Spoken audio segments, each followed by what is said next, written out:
19वीं सदी के शुरुआत की बात है। भारत के अछूत जातियों में से एक जाति महार, जिसके खिलाफ पेशवाओं ने मार्शल लॉ लगाया था कि इनके कमर में झाड़ू और गले में मटका बांध दिया जाए।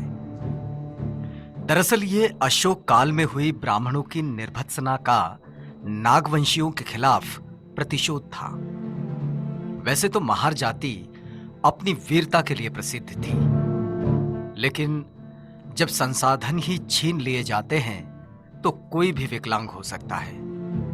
बहरहाल महार अपनी खोई प्रतिष्ठा और अस्मिता को संरक्षित करने की मंशा में थे और अंग्रेज भारत में अपनी सत्ता स्थापित करने की जुगत में। ऐसे में अंग्रेजों की नजर महारों पर टिकी, जो कद काठी में मजबूत और निडर वृत्ति के थे।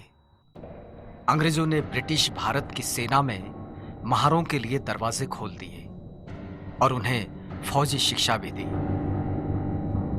अंग्रेजों को पेशवाओं की सल्तनत खत्म कर वहां ब्रिटिश राज कायम करना था।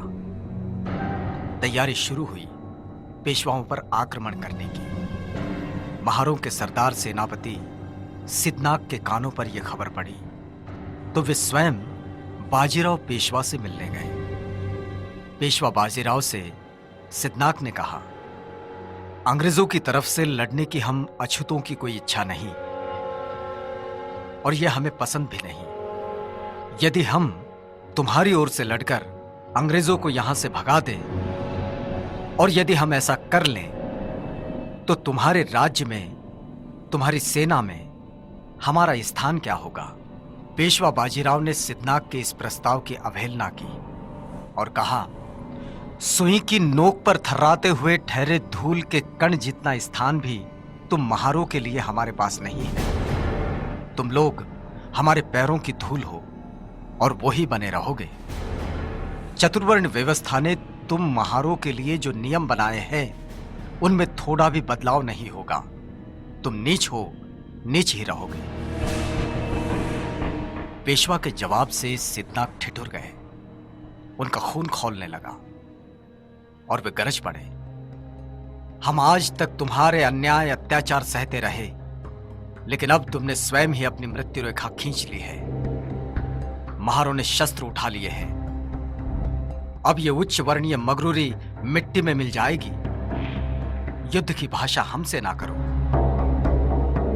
इसी माटी में जन्म हुआ है हमारा और यहीं पले बढ़े हैं हम। इस मिट्टी की लाज अब ना लूटेगी।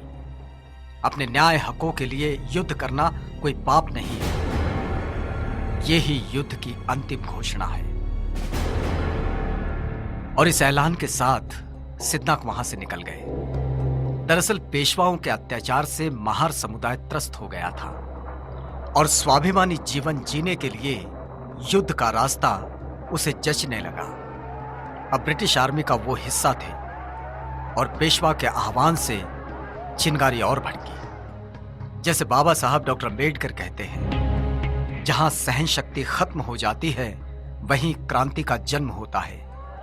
महारों ने सदियों से चले आ रहे अपने अपमान का बदला लेने पेशवाई के खिलाफ युद्ध का बिगुल फूंका और आधुनिक भारत में समतामूलक समाज निर्माण के नए इतिहास पर्व की शुरुआत हुई। भीमा नदी के किनारे बसे कोरेगांव की ये बात है। 1 जनवरी 1818।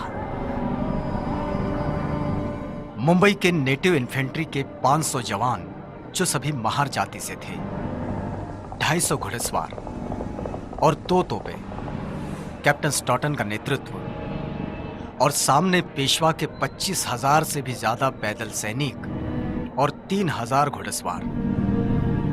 इनका सामना होने से पहले कैप्टन स्टॉटन 25 मील पैदल चलकर 1 जनवरी 1818 की सुबह कोरेगांव पहुंचे थे। जवान थके हुए थे और युद्ध शुरू हुआ। महार सेना का नेतृत्व रत्नाक, जतनाक और भीकनाक कर रहे थे। एक दिन एक रात ये युद्ध चला और देखते ही देखते पेशवा के 25,000 सैनिकों का धुआं उठ गया। 500 महार सैनिकों के सामने पेशवा की विशाल सेना पौनी साबित हुई। इसमें अंग्रेजी सेना के 276 लोग गिरे। लड़ाई के धरातल पर महारों का सामर्थ्य किस स्तर का है, ये बात पूरी दुनिया ने देखी और इतिहास इस घटना से गौरवान्वित हुआ। युद्ध में वीर गति को प्राप्त हुए सैनिकों की शौर्य गाथा दुनिया के इतिहास में अमर हुई, जो भीमा कोरेगांव के इस 75 फीट ऊंचे विजय स्तंभ पर दर्ज है। इस क्रांति स्तंभ, विजय स्तंभ को सैल्यूट करने बाबा साहब डॉक्टर अम्बेडकर हर साल 1 जनवरी को यहां जरूर आते थे।